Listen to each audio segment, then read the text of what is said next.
exercise. Woo! I'm taking my puppy dogs for a run.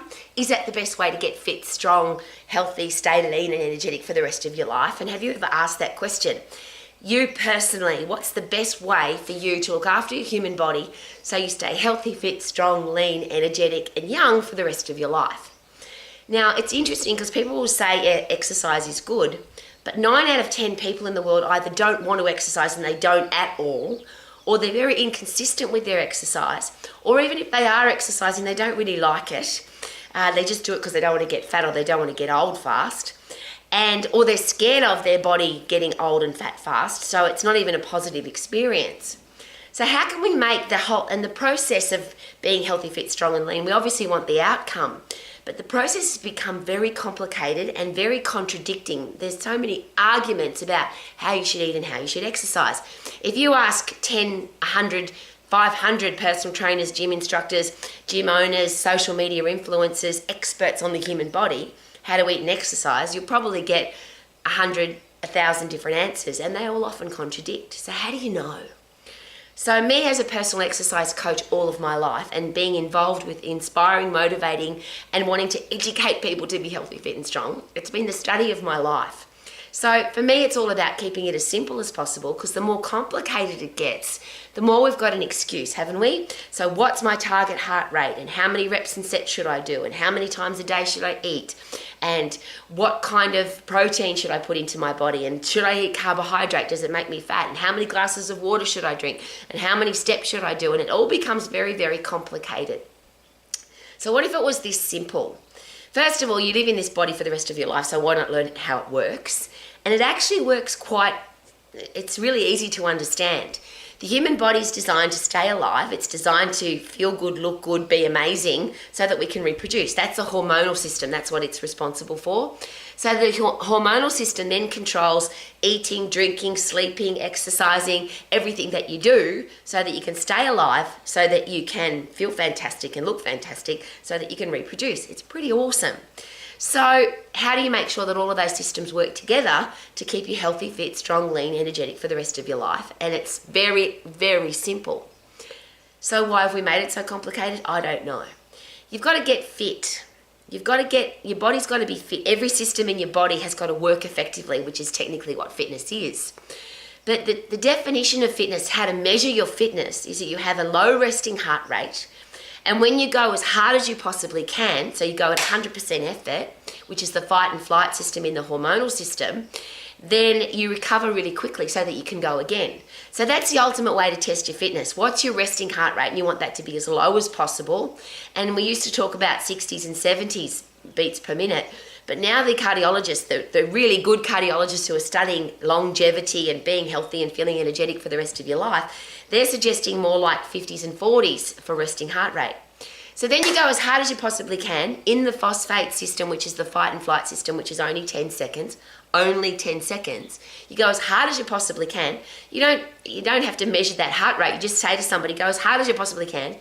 And when you can't go anymore after 10 seconds, now we're going to measure how long it takes for you to recover back to your resting heart rate. And the shorter that period, the fitter you are. So that's a really simple process. The second part of being healthy, fit, strong, lean and energetic for the rest of your life, you've got to get fit. But you can't work at 100% effort if you're weak and frail, if your bones are weak, if your muscles are weak, if you've got no energy. So you've got to be strong. So how do you get strong? Same again, you've got to overload your muscles and bones like you need to overload your heart and lungs to get fit. You need to overload your muscles and bones, central nervous system, endocrine system, so that you change your body doesn't change unless you put it under pressure or you challenge it.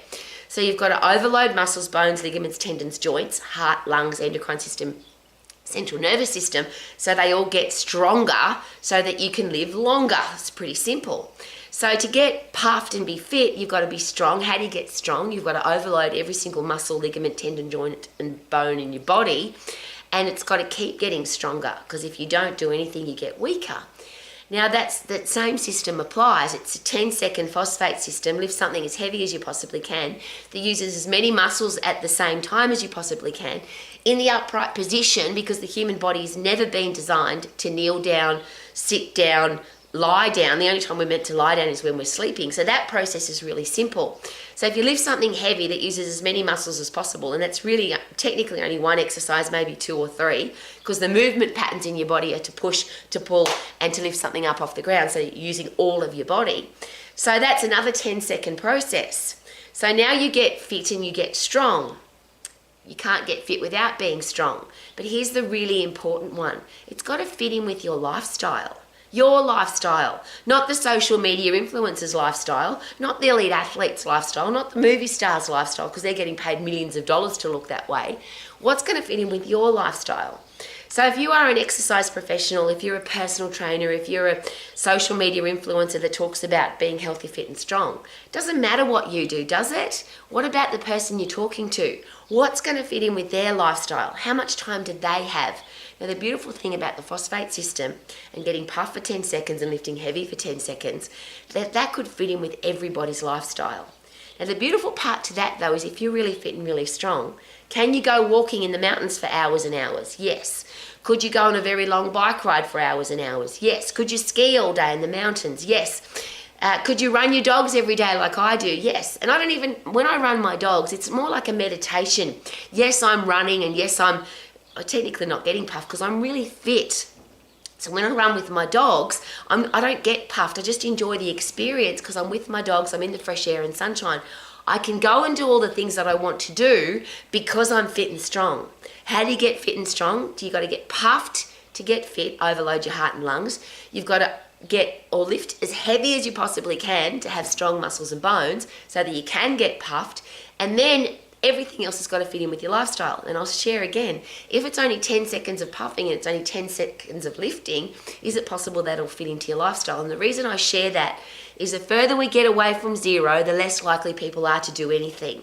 Most people don't want to do anything. Their number for exercise is 0. So if I give somebody half an hour of exercise and they want to do 0, 30 minutes is a really long time. And because I've been doing this for such a long time and I speak in public on a regular basis, when I ask the general public, have you ever been to the gym and they've given you 20 minutes on the treadmill or 30 minutes on the cross trainer or 10 minutes on the rowing machine, how long did that feel like? And the general public always respond exactly the same way. It feels like forever, it feels like hours. Well, regardless of how unfit you are or how fit you are, if you go at 100% effort, you're going to get puffed. And if you lift at 100% effort, you're going to get stronger. And I always share this because a lot of fit people say to me, I don't want to puff because people think I'm not very fit. Hang on a minute. Fit people get puffed really, really quickly. If you go at 100% effort and you're really fit, you'll get puffed really fast. If you're unfit and you go at 100% effort, you'll get puffed really fast. The only difference is how long it takes you to recover. And that is the test for your fitness. The faster you recover, the fitter you are. Can you see how excited I am?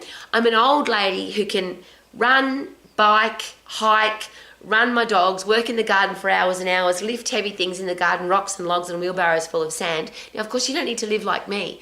But wouldn't it be nice to be old and still be fit, strong, healthy, lean, energetic, and love every single day? And you can't do that if you're weak, sick, and frail. And if you don't exercise, if you don't overload your muscles and bones, your heart and lungs, you'll be weak, sick, and frail. So here's my begging position.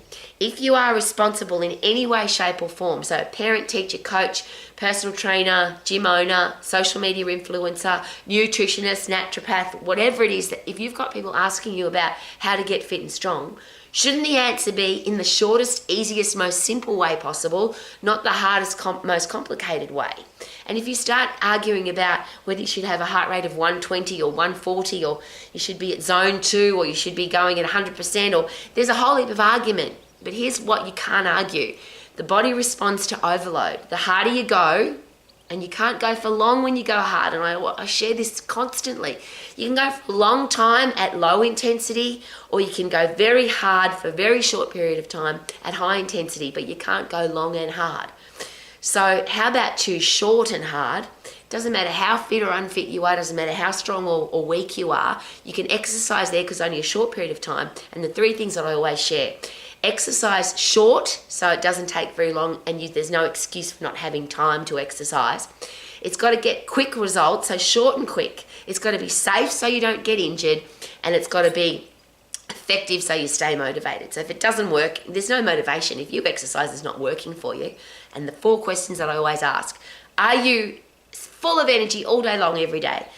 Can you perform at your best? Do you love what you see in the mirror and the way your body feels to touch? And whatever you want your exercise program to do for you, are you getting the results that you want?